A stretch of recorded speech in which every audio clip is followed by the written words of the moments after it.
everyone. I'm Julianne Meyer, host of Own Your Wellness. Happy Monday. I was just thinking to myself, my eye makeup today looks like when I was a little child and I had a Barbie doll. It reminds me of my Barbie makeup. And I don't know what made me think of that all of a sudden right now. But as you can see, it is Barbie blue, but it's fun. So it's a little rainy and gross in Southern California, which is unusual. So I thought I'd brighten it up with a little bit of blue. How funny does that sound? Anyway, I have a fabulous guest today. His name is Nate Rifkin, and I've been looking forward to this conversation for a while now. This is a gentleman who has gone through a lot, is able to write about it and use pain for purpose. And I am so excited to bring him on. So let's do that. Hi, Nate. Welcome. Hello, Julie. Thanks for having me. So I did not have time to put on my eye makeup, but maybe next time. Next time. I'm so glad you can make it. I know that you're having some weather issues in Colorado, but and that's just so the audience knows, if we hear any rumbling, it's not a stomach. Not this time, no. It just might be the same storm you're experiencing. So, but either way, thank you for having me. I'm honored to be here. We are so glad to have you here. I would just love if you would mind telling a little bit about yourself and your own wellness journey. Certainly. Well, it certainly begins at a very early age to sort of set the stage. I was born into a family where my parents were really not equipped to raise children. It was a very emotionally shut off household, very emotionally cold and loveless. So I became a pretty angry, awkward child. And as I grew up, that anger sort of coalesced into depression because I didn't know how to process it. I didn't know what to do. I didn't have any kind of outlet or path for emotional health. So as I grew up and I got older, I was just an awkward teenager who didn't have a lot of friends, at least not close ones, could not get a date to save my life.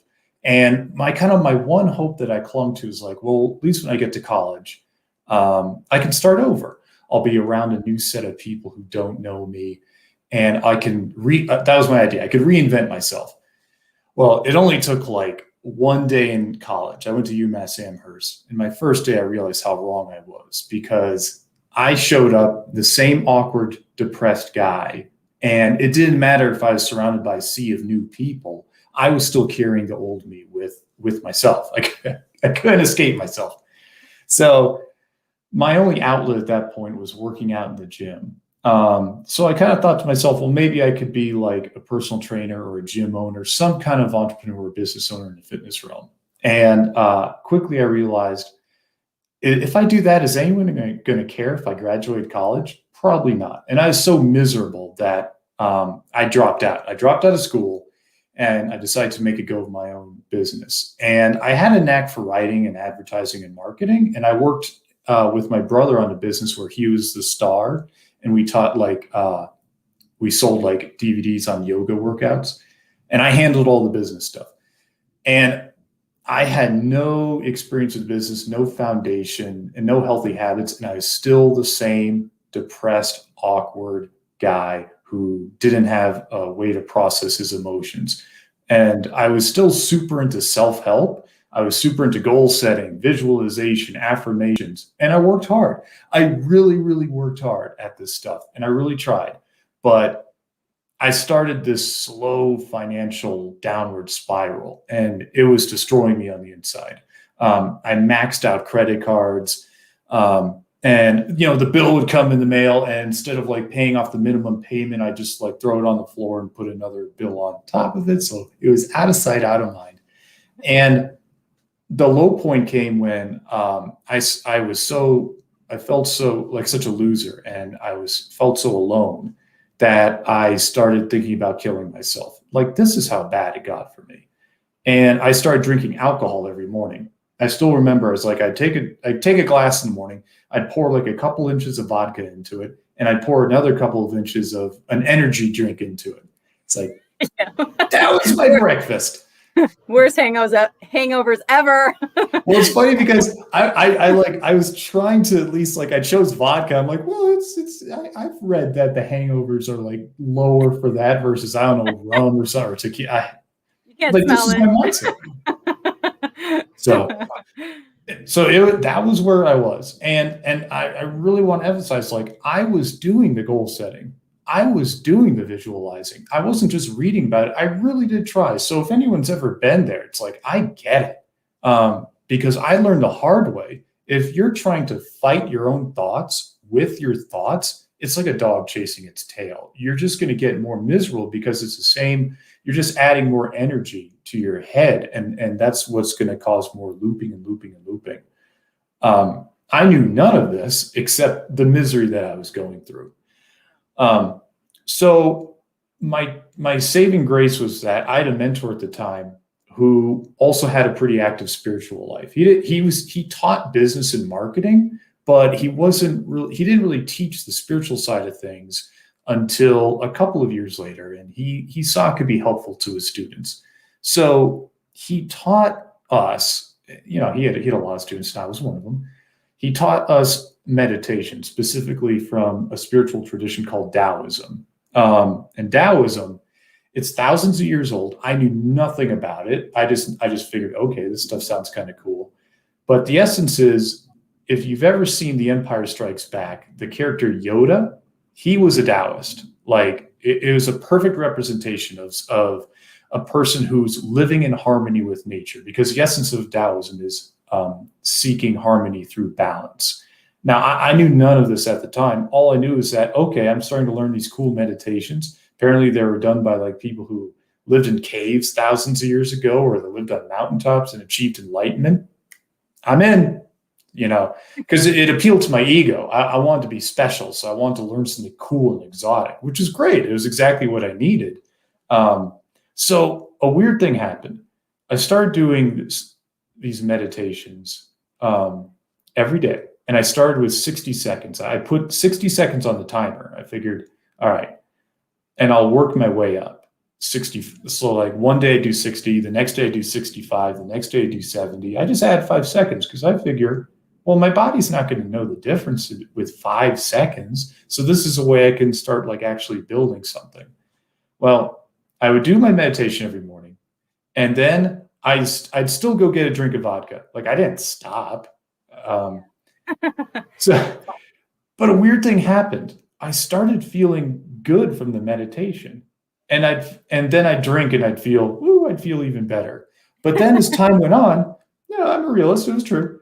As time went on, like, how good I felt from the meditation started to catch up with how good I felt from the alcohol. I was like, huh. And one morning after I meditated, I took a drink of alcohol, and I didn't feel any better. I just felt more drunk. So then I thought to myself, if this trend continues, what's going to happen next? Well, within a day or two, I was feeling super pumped up from my meditation. I was feeling really good, really clear-headed. All the looping thoughts in my head, they weren't that negative anymore. Instead of thinking about what a loser I was just thinking about what I wanted to do that day. So then I took a drink of alcohol, and I actually felt worse. It brought me down. Right now, and I say this is just my story. I'm not saying this is like what's true for everyone necessarily, or what's best for everyone. This is just my story. But what happened to me is I never touched that bottle of vodka again. It stayed in my freezer. And the one time I did touch it was when I was moving out of the condo, so I poured it down the drain. And that was sort of the start of my turnaround inwardly. That is fascinating. There's a couple things you said that I really want to like touch on. One is that, you said you didn't know how to handle your emotions. And I was thinking, they don't teach that in school. They don't teach you how to deal with negative thoughts or how to handle emotions. Yeah. I mean, I know how to. Class. Yeah, it's fascinating to me how all these weird things that I had to learn, look up in the dictionary and all this, but yeah, it's fascinating how we don't learn things that are actually useful in school, like how to handle negative emotions, how to handle when those things come up. But the thing I really want you to speak more into a little bit is you did like technically everything that you could have. Like you did all the steps, you did all the, self-improvement. You didn't just sit there and, eat bonbons and drink vodka. You actually did what, you got off your butt and you did something. And I know that meditation was a turning point for you. Was there anything else that helped you stop and turn around your life besides meditation? Well, yeah, because what I found is that it was like my starting place. Like the way I like to say is like it was the lighthouse in my life. It always was there to guide me, no matter how bad the storms got. And what was interesting about it is because I developed a single solitary spiritual practice, like just one, and it was very simple. And because I built that habit, all of a sudden I had a building block to assemble the rest of my life with. Because before that, like before I kind of started making this turnaround, I had this 100% like future oriented, like I'm going to achieve this goal and that's when I'll be happy. I'm going to desperately grasp for this goal. I'm going to imagine this beautiful future, which will make me feel good, but it'll leave me longing to achieve that. So I went from that all the way to let me give myself some self-care in the moment and build a daily discipline that actually improves my energy, improves my emotions and my psychology right there in that day. I'm not waiting for something in the future. I'm doing a daily discipline in that moment. So from there, once I started getting the success from that, I started thinking in terms of daily disciplines. So from there, I developed actually, well, I want to give one warning though, because a lot of people are either on a spiritual path or they're developing a meditative practice. It wasn't all fun and roses from there. So from there, my financial life was still such a mess. No amount of meditating was going to save that. And I actually eventually, my business, all my business efforts crumbled. I had a falling out with some other business partners I had. Everything dried up all simultaneously. Looking back, it was kind of the path I was meant to be on, but everything dried up simultaneously. And I actually had to go through a bankruptcy. So there was that whole mess. But the good news is I saw it for what it was. I treated it as almost like a financial baptism. It was like starting over for me. And a lot of people, like they'll see the idea of a bankruptcy and they'll attach their own judgments to it. Like, I'm a failure. I screwed up. I can never come back from this. I didn't do that. Instead, I actually started thinking of it as a way to start over. Now, from there, in terms of like what else helped me, Julie, I developed a weekly savings habit where I actually got a job, and it was funny because I got a job spinning signs on the street corner. It was the only thing I was qualified for because I dropped out of school. So, and I found it on Craigslist, and I realized, again, not attaching a judgment, I was like, wait a minute, this is a chance for me to listen to audiobooks all day. I can actually educate myself while just standing there, paying my rent and being able to afford food. So I made the decision that I was still going to meditate every day. I was going to work this job and do the best I could. And when I got my paycheck every week, I set aside 10% for me. Not necessarily for any kind of fancy investment, not necessarily for spending on my education. It was just there to build. And so I could look at it and see that that was growing. So I had this daily discipline of meditation growing. I had a growth of my wealth in terms of my savings growing. And it didn't matter how small they were. The point was I was doing it on a daily basis. So what I found was that instead of visualizing and trying to like pretend I was about to have this stunning turnaround in the future, I actually showed my brain, no, you're feeling better right now. No, you're actually getting wealthier right now. So for my psychological health, it was actually undeniable growth. I love that. That's that was one of my problems with the movie The Secret. I mean, there's nothing wrong with the law of attraction because it is a universal law. The problem and the thing is with that movie is you can't show everything, but there's a difference between sitting in a chair dreaming about a Ferrari and going out and working for one and keeping those thoughts in your mind as well. I mean, it still takes action. And I love that you were able to not judge yourself and realize this is my next step. My cousin would call it my Starbucks job, because that's what she would call it, you know, and you utilized your time. It wasn't just a job. You were going to school while you were working. I mean, who can do that? You know, so I love that turnaround. That's brilliant. Yeah, yeah. I still had the mental energy to like self-educate myself while I was working that job. And you know, and the thing is, what I discovered, I'm glad you brought up the idea of like working towards something while keeping your thoughts like deserving of it, and maintaining that attitude. What I found was that the whole time when I was doing the self-help stuff, I was working on my surface chatter. And we all have surface chatter, like the surface level. You hear your own voice in your head. And that's great. It's wonderful for problem solving. And it's wonderful for like day to day, like figuring things out. What I didn't understand at the time is that it's like a deeper river. It's like almost like an underground wellspring in my mind that was dictating what I felt like I deserved or how I felt the world worked. And that was what was sending out that signal.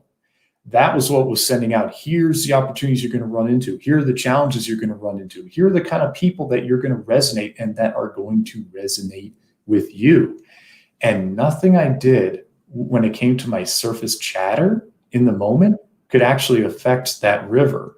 And that's where the spiritual practice and the work on a daily discipline like meditation, that's where it started to change. Because even without trying, I was now affecting that deeper level, which is why a lot of people will go through life and they'll run into like really shocking setbacks, or they'll run into sudden situations where it's like, why is this happening? Why is my life hitting me with this kind of chaos? Whereas what a daily discipline, like a spiritual walk and a meditation can do, is it can start to hit you with surprising breakthroughs. Either way, it's going to be a surprise, but that's how the river can start to send out a signal that starts to actually put you on a more healthy, thriving path. No, I love that. I love that, because a lot of people don't realize, especially, you know, they're super surprised by these things that are happening, and there are signs all along. And it's like, if you really think about how you were feeling at the time, or something that happened to me that was fascinating, because you know how the world will make things happen for you if you don't move. Yeah. I was working at a job that it was time for me to go, but I was too afraid to leave. And because it paid really well and I had, you know, prestige and all this stuff, but I had no business being there any longer. And then I almost lost my job through other means, not anything to do with me. But then when that didn't work, I almost caused it. I made the dumbest mistakes ever that would have instantly gotten me fired. I don't know how I didn't get fired, but I left right after that, because it's like, okay, I'm not going to go out on a bad note. But it's awesome. Fascinating, you know, how your life can, it's a mirror. It's a mirror. It really is. Yeah. I actually am very curious, because when you are not feeling good about yourself and your life, and especially when you have the stress of finances, you're standing right next to the problem. And it's really hard to think about a solution if you're so busy staring up at this huge problem that's right next to you. How did you find the energy and the determination to keep moving forward? Because you did. And a lot of people, myself included, have been known to sit on my couch and eat ice cream when, you know, I didn't feel like facing my life. That's a great question. I mean, the first answer is I'll just be honest, and I did have my ice cream moments. We all have them. We're allowed to have an ice cream moment. To this day, I will have my ice cream moment. You know, and it's fine. It's fine, because there's really, and I've been on one end, and I've gone through my own personal hell and come out the other end. And based on everything I've seen and felt and experienced, and from talking with other people, I can assure you, there's really not a cosmic like person with their clipboard looking over you and being like, nah. I heard that nasty thought. No, we're taking this away from you. I mean, we all have an effect on the universe, but it's not really as bad as sometimes our paranoia would like us to think. And I find that's a thing that happens when people dive into like the power of the mind and the power of our vibration and how everything's interconnected. It can inspire almost like a whole new level of stage pressure, where we feel like, oh boy, it's like, let me walk on tiptoes now because this is my heart center open, and stuff like that. So I just felt, I felt like saying that. But beyond that, so how did I keep going? Well, there were a couple of things that I found worked for me. There's an old quote that I'm going to completely butcher, but I'll give the essence, and people can look it up. But it's from a couple hundred years ago, and the quote is just like, earn 26 pence, spend 27, misery. Earn 26 pence, spend 25, happiness. So what really worked for me is that after my entrepreneurial implosion, when I just willed my life down to the bare essentials, I moved into the cheapest condo I could find. This is like amidst my bankruptcy. It was actually a small miracle I could find a condo at all, because landlords don't look kindly upon people who are in the middle of a bankruptcy, I learned. So okay, we'll just do a credit check on you.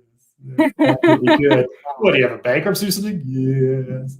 So, I went through that. So, but I did find one. It was, again, talking about how your life can have interesting breakthroughs. The landlord I eventually got a condo from, he had gone through a bankruptcy, so he was actually very understanding. But I went to the cheapest one I could find.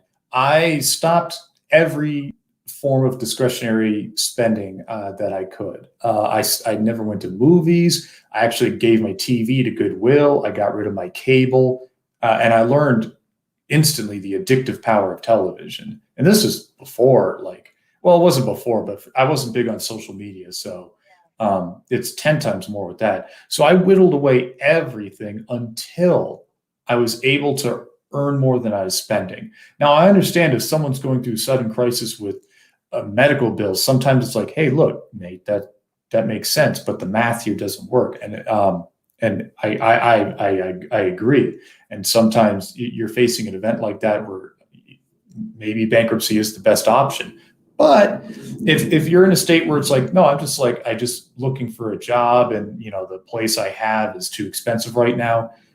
What I went through in terms of whittling down my financial life, what I found was I was happier on the other end, because I realized all the things you could spend your money on don't hold a candle to sleeping like a baby every night. And what I did, which was saving $30 a week, that was enough to sleep like a baby, because it was the first time in my life that I really had organized finances.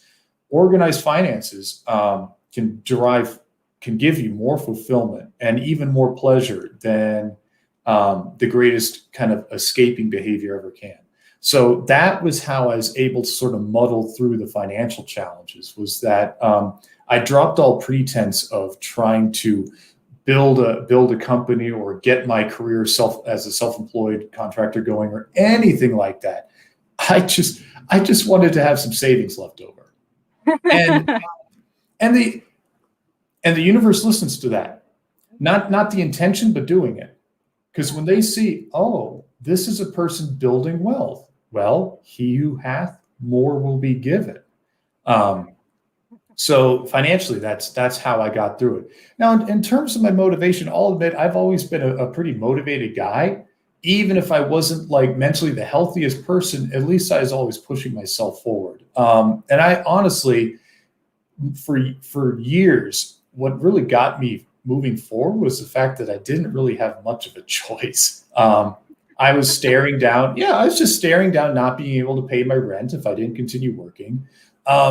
And I was staring down a pretty bleak future if I didn't at least try to do something involving my passions. But you know what, though? I can give you more than that, because there are two things I did strategically that really helped. Number one is that I probably could have worked harder and for longer and gotten a career a bit more lucrative than a sign spinner on a street corner. I could have, but I chose that career and I stuck with it because I recognized that it'll earn me enough money and it may exhaust me physically, but I needed to maintain my mental energy because we only have so much mental energy we can devote toward creative projects per day. Yeah. And I needed to be very careful with that. So paradoxically, by not pushing myself so hard with my day-to-day career in terms of my day job, I was able to devote more mental energy to my more entrepreneurial, self-employed path after hours. So it's a paradox, but as much as I'd love to say you can have everything and anything you want all the time, sometimes you have to make that choice. And it's good to be strategic about it. So that was one strategy. The other strategy that kind of kept me going was the fact that I still had that lighthouse of a spiritual walk. And that made all the difference because all of a sudden, instead of the story of, oh, my life is getting hit with this setback, I'm getting hit with this is terrible. I really kind of felt like I was on my own personal hero's journey. And I would talk to myself like that sometimes. If you want, I could tell you a really bizarre, quick story about that in particular. I would love that. Yes, please. All right. So I was 1 to 2 months into my sign spinning job. And I was like, oh yeah, I'm just going to do this for a few months, 3 months until I, don't need it anymore. So that's okay. That's where I was at, So I actually still wanted to revive life into that business I had. It was an internet-based business where I was selling like health and fitness products. So I had an ad campaign set to go. And I spent more on this ad campaign. I paid up front. I spent more on it than my not yearly, monthly income. So I remember driving to work that day as a sign spinner, and the ad campaign was going to go in the background. Like background is in like I wasn't at my computer, but it was going to run. So the whole day I'm on that street corner wondering, it's like, how is it doing? I don't know. I did like have I did not have a smartphone at the time.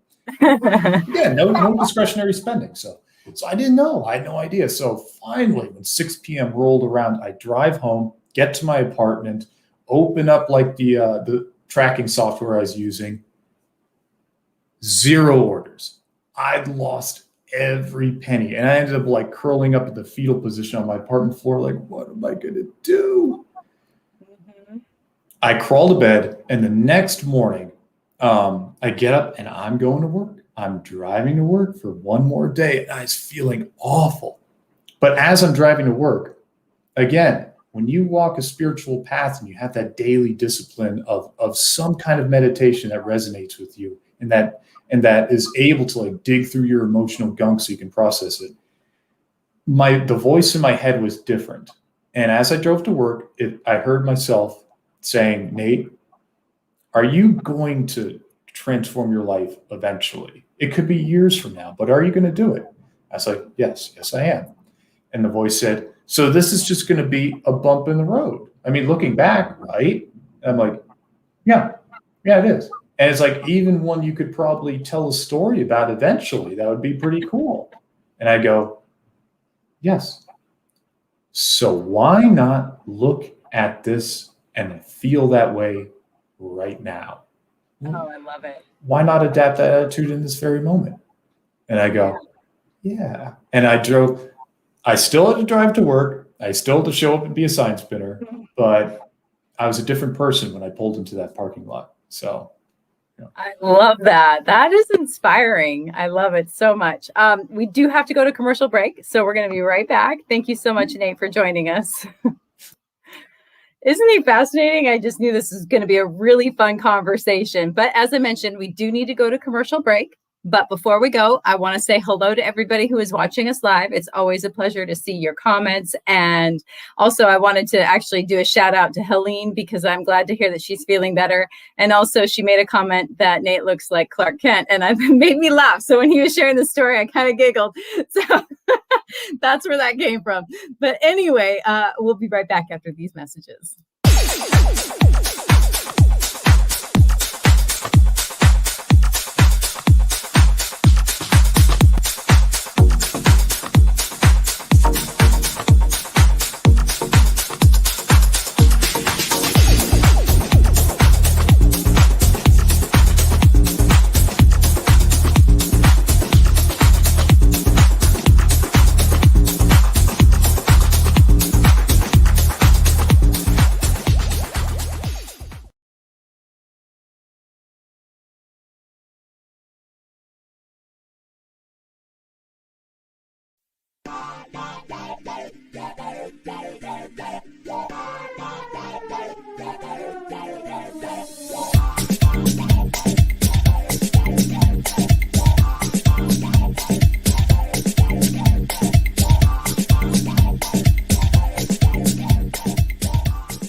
When drug or alcohol addiction take over, things begin to disappear. Your friends, your family, and eventually, you.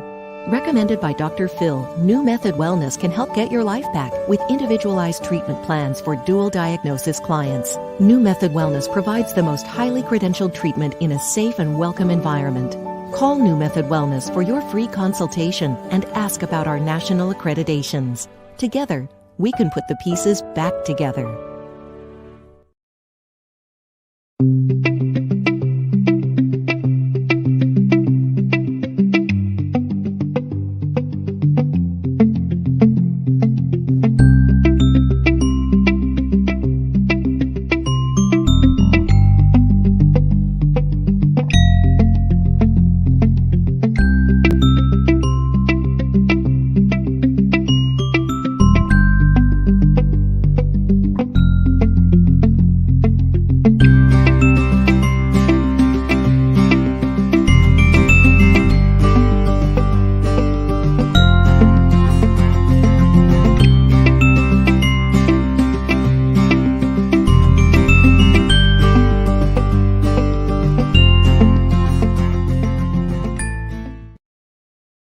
Welcome back, everyone. My name's Julianne Meyer, and I'm the host of Own Your Wellness. And I have a special guest today, Nate Rifkin. Let's bring him back on. We want to talk about his book. Hi, Nate. Welcome back. Thank you for having me back. I made it back. Yay. The thunderstorms are not keeping you out. I love it. So you are a writer, and I've read some of your stuff, and that's the main reason why I really wanted you on the show. The way that you write is, well, I don't want to ruin anything. How about, or put out my own perceptions? I would love if you would share a little bit about like your blog and your book, that sort of thing. Well, sure. Thank you. I appreciate that. After all the sign spinning stuff and after like 12 years of kind of figuring things out on my own, I realized, I've got a perspective on how to relate to the spiritual side of your life and how to sort of integrate that in your practical day-to-day existence, because that's what I was all about. I'm a pretty thick-headed practical guy. It's like I wanted results.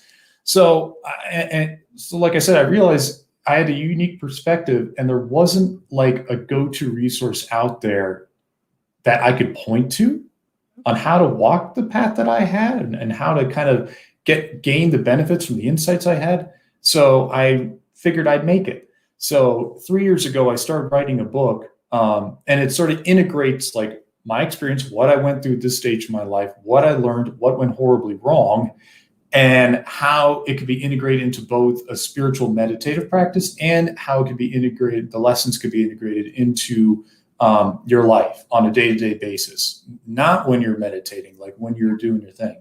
So I wrote an entire first draft, worked with an editor. He nicely convinced me to throw it in the trash can, and I started over.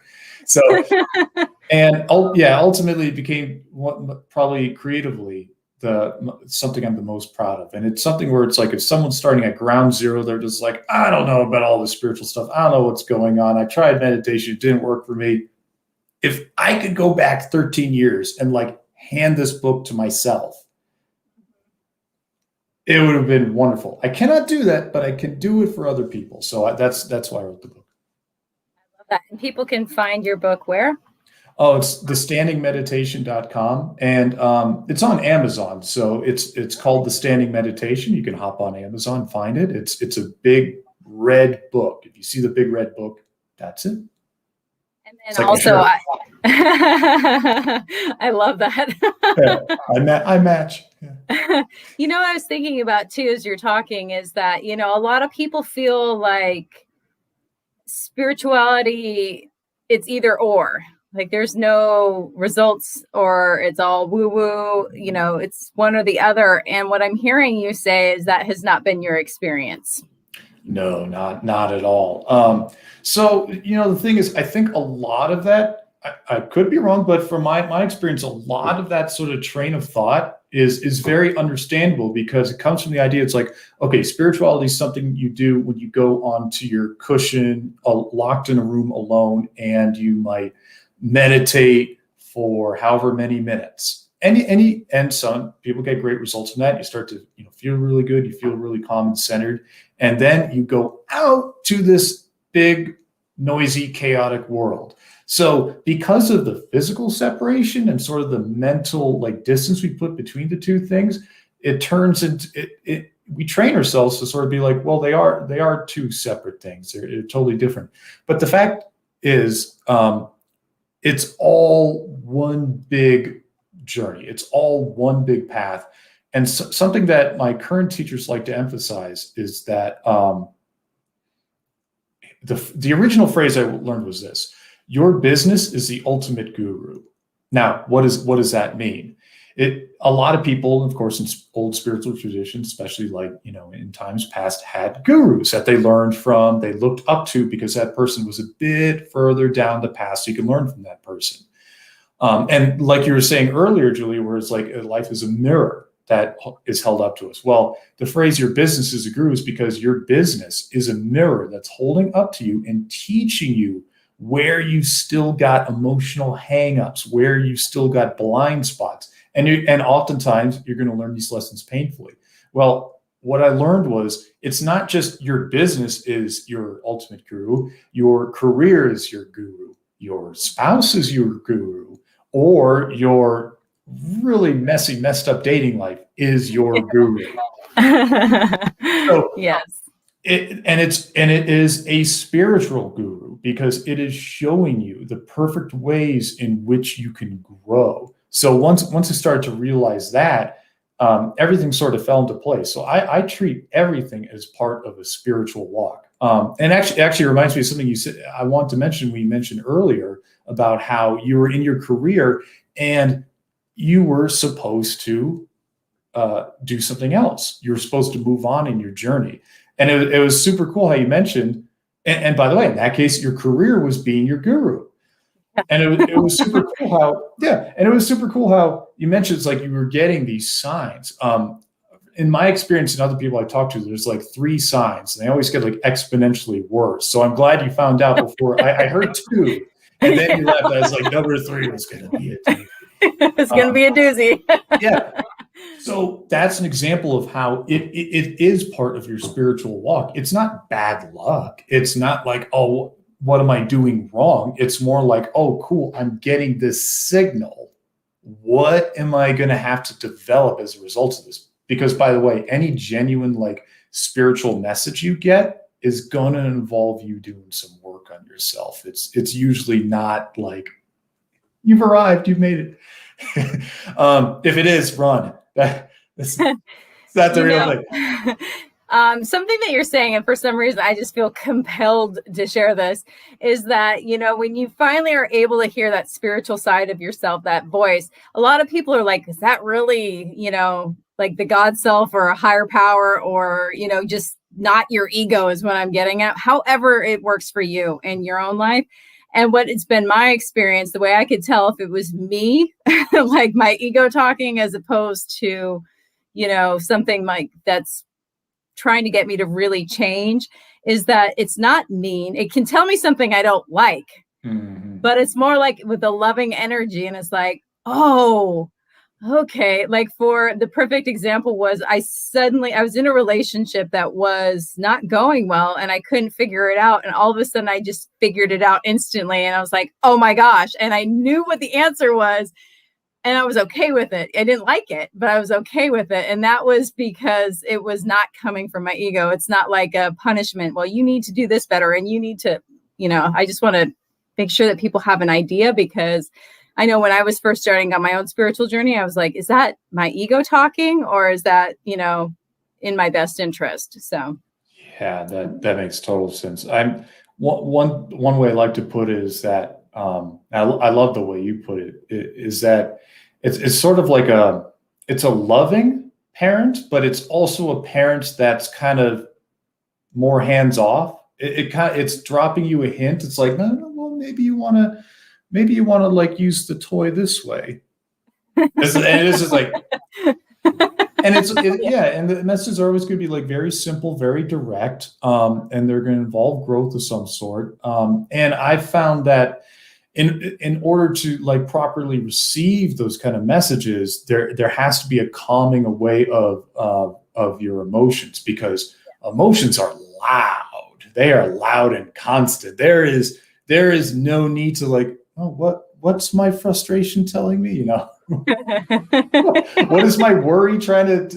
What mental pictures is my worry trying to bring up? They're like high def. So yeah, they're exactly. And no, I love that. That's a very good distinction too. Something that I don't ask all my guests, but there's certain ones that I love to ask, and you're going to be one of them. I know, make a run for it while you can. I know that you love to learn, and I know that you love to read. I'm curious what some of your favorite books have been. Ooh, good question. I'll try not. I'm like, my bookshelf is like right over there, so I'm like trying not to be like, all right, let me see. Some of my favorite books. So there's one where if someone is looking to be a more creative person, a great one there. It's called How to Fly a Horse. Kind of a funny title, and I want to think very carefully about my answers, because I read a lot of books, and I read a lot of good books, and not many where I'm like walking away like, wow, you know what? This one really, really helps. Another one, and not only helps, but it really actually changed my mind about something. It's nice to have a book affirm something you're learning, but I like to be challenged, and it's like, oh no, this is actually true. Wow. Another great one is Your Brain at Work. If anyone is feeling like stressed in their career or having trouble with their career of some sort, and they want kind of like an ace up their sleeve that'll really help them excel and answer a lot of frustrations, like, why is this happening? Your Brain at Work is another great one. All right, I'm going to peek at my bookshelf. It's like, what else have I got going on? And you know what? Honestly, so those are super practical ones. So I really want to throw in something that's super unpractical but profound, and that's the Tao Te Ching. Like I mentioned when we first started speaking, was that the Taoist spiritual tradition is very near and dear to me. The Tao Te Ching is one of the foundational texts of that spiritual tradition, and it's thousands of years old. It's super short. It's super simple. It's one of those books where you get a printed copy, go off into somewhere super quiet, and make sure you have a long time to really kind of reflect and think about it. Not when you're in a very centered place, not when you're in crisis or something like that. But it's spelled, well, if it's like DAODEJING.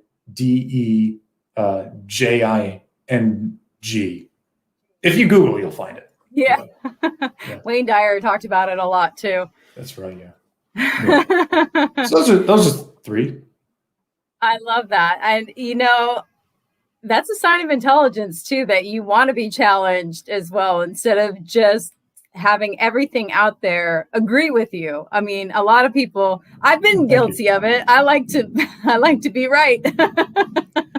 But I like the idea of learning something new and being like, oh wow, I was wrong about that. Huh, fascinating. Yeah, and it's also I totally agree with you, and I got to the point where it's just like, I'd read a book and I'd say like, oh yeah, absolutely right on, and I'd be like, wait a minute, well, did I really need to read it? So I kind of like keep cranking up my standards, because a book is a commitment. So yeah, I want something new to be bouncing around my head. So then the next question I have for you is, did you ever go back to watching TV? Yes. But actually, that's a great question. So, and actually, you made me think of something that I think is really crucial for today, because today, I mean, it's harder than ever to really wrestle control of our mind, because we are under like proverbial assault from some of the smartest minds on the planet. They design these things that distract us relentlessly. So I just held up my smartphone there. I finally did get one. I mean, there's all kinds of beeps and messages and apps and updates, and you have to reply to this. Someone viewed your profile on LinkedIn. Oh gosh, who was it? I don't know. So when I watch TV, well, I don't know, like it was like 12 years ago or something, before I gave it to Goodwill. I mean, I was someone who it's like, oh, the commercial break's going. I'm going to go to the bathroom, come back. My show's back on. And if my show wasn't on, I'd scan through the TV guide to like look for a show.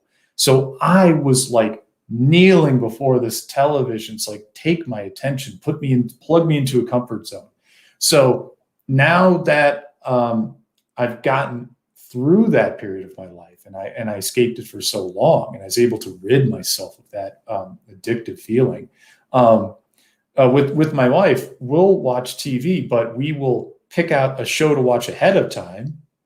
It's going to be on Netflix or Hulu or something like that, and we make a conscious decision of what we're going to watch. And when we're done with an episode or two, we're done. So it's backwards. The television serves our needs. We choose what we are going to input, instead of us like, all right, let me find something here. So, and a lot of that started from really raising my self-esteem, because when I raised my self-esteem and how much I love myself, I started placing a lot more value on my time and attention. And I started thinking in terms of, do I want to watch this hour-long show? Or honestly, I really thought to myself, could I meditate for an entire hour? So it destroyed my excuse of not having enough time, because it's like, well, I was just about to watch that show for an hour. And this isn't to say that, and it isn't to say it's like, well, no, I'll never watch a show again. It's like, no, just understand what you're giving up. Make a conscious choice. I'll watch Game of Thrones, no problem. I love it. It's like, I'll sacrifice an hour of reading a book or meditating or something for this. It's a good show. But I love that, because like you said, you're consciously choosing. So it's not, you're not, because when I, work as a trainer, or I worked as a trainer and a health coach for a really long time. And, I always say to my clients, plan those meals that you're, going to eat the cake, or you're going to eat the whatever, or you're, going to miss a workout on this day, because then it's not cheating. You planned it. But it's those times when you decide to go out because you're upset and eat your feelings. That's when it's not a good idea, because you're self-soothing, and that's where the problem came from in the first place. But that's something to look at. No, I love that, though. I think that's fascinating that you choose. Yeah. And I love what you say about soothing, because that's exactly what my previous television habit was before. I would watch like at least 3 hours a day. And it's just like you said, it was soothing, which is what makes it so hard to break out of that. I had to get rid of my television to bust out of that. So that's why I'm a big fan today when it comes to food. You're more the expert than me, but my one like kind of tactic is I just don't keep on foods that are unhealthy for me in the house, because I will bulldoze right through them. Me too. I've been, I can't have it in my house. So it does. So that's my secret too, because like mine used to be ice cream, and it was like, if I want it, I'll go out and I'll eat it wherever I am and then come home. But if I go and I buy, let's say, a gallon, I don't even remember the last time I bought something that big. I know it's there. And if I'm not feeling happy, I'm going to eat it. If I'm bored, I'm going to eat it. If I just want to taste something, I'm going to eat it. And gosh, if you don't eat it, that would be wasteful. It's like, exactly. I can't throw that out. That's a waste. Yeah. It's funny how I don't mind doing that with other things, but when it comes to ice cream, it's a waste. Funny. We have a few minutes left, about 5 minutes or so. I'm just curious if there's anything that you would love to touch on, reiterate. You know what? I'd love to leave your listeners with something, which is, I've talked a lot about like how a daily discipline of meditation really helped me out. So I could give a few more details on that, because a lot of people, they learn meditation, but they might not learn. It's not them. It's just that they didn't have the best information. So what I found is that there could be a lot more to it than just kind of sitting and observing your thoughts in quiet, because that would just rev up my mind even worse. The best thing, or one of the best things I found, is that it's very, very helpful to turn it into a body-based experience. Specifically, you can breathe deeply. So you can just put one hand on your belly and one hand on your chest. And when you breathe, make sure the hand on your belly is the one that moves up and down. And the one on your chest can stay stationary. What this is doing is it means your lungs are actually expanding to their fullest extent. And you're doing all kinds of wonderful things. One, you're massaging your organs, which it can be wonderful for emotional processing and digestion, and calming your central nervous system and balancing out your hormones. But what's interesting from the more spiritual perspective, what's going on is you're focusing your attention onto your breath. Now, when you do that, what are you not focusing on? You're not focusing on your problems. You're not focusing on your thoughts. You're not focusing on how much time do I have left on the stupid timer. This is a waste. Now, your mind might drift back that way, but now I've handed you the key, which is, I'll just return my mind back to my breath. And I can assure you, if you think, that's too simple to work, that's too basic, that is going to do so many profoundly healthy things for you that if you keep up that practice, you're going to find that amazing things start happening in your life that were totally unexpected, but very welcome.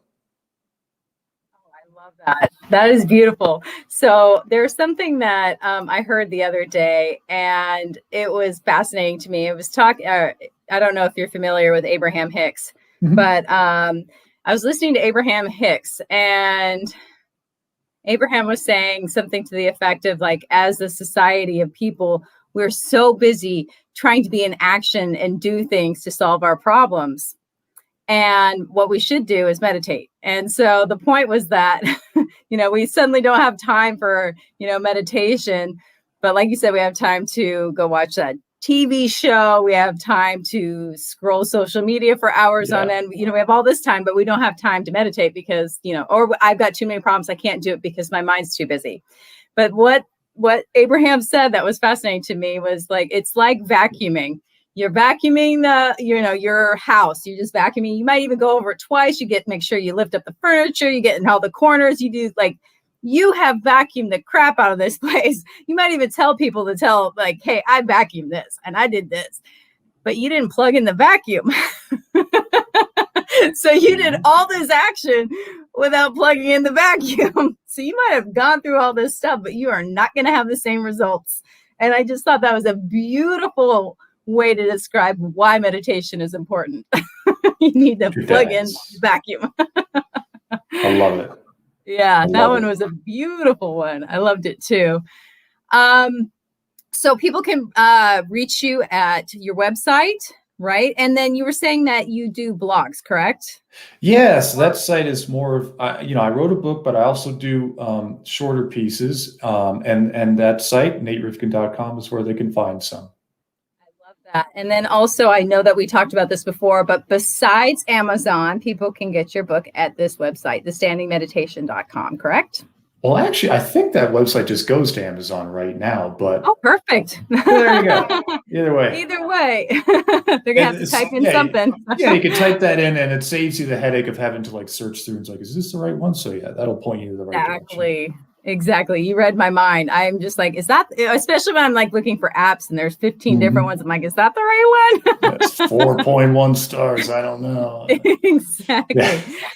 Well, Nate, I just want to say thank you so much for being on the show today. It has been an absolute pleasure to hear your stories and your insights. Absolutely fascinating. Thank you so much. I was honored to be here, Julie. Thank you. Thank you. We'll see you soon. Oh my goodness. Oh, I'm so glad. That was even better than I would have hoped for. Yay. I hope you guys had as much fun as I did. I'm going to be back on Thursday with my friend Erin Lay, and she's an amazing woman as well. But I just want to say thank you to Nate again for being on the show. And it has been such a pleasure. Enjoy your week, everyone.